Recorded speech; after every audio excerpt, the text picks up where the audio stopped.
Hey, what's up guys, this is Kev and you're watching Noise Tech. In this video, let's unbox the new Nokia 6.1 Plus. It looks like a good phone to me and let's unbox it in this video.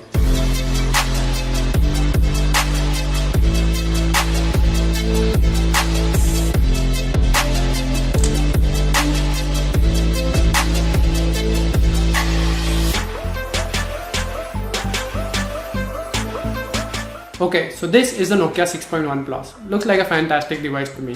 It has Gorilla Glass 3 on the front and the back, a 5.8-inch Full HD Plus display, aspect ratio of 19:9. Yes, because it has a notch above and a tiny bezel below. Yes, there's the Nokia branding over here. Now, on the back you have dual camera setup, 16 plus 5 megapixel dual camera setup, and the front camera is 16 megapixels. Yes, this looks like a good camera to me, and yes, you will get portrait mode on this camera too.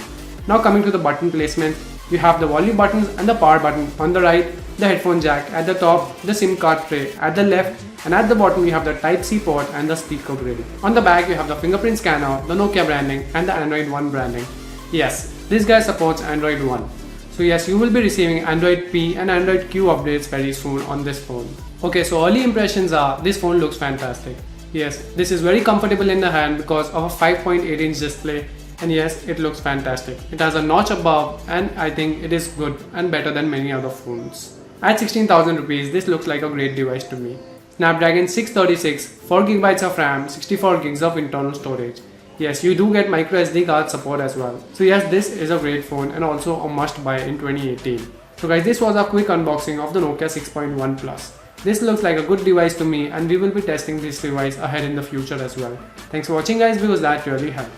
Thumbs if you liked it, subs if you loved it. I'll see you in the next one.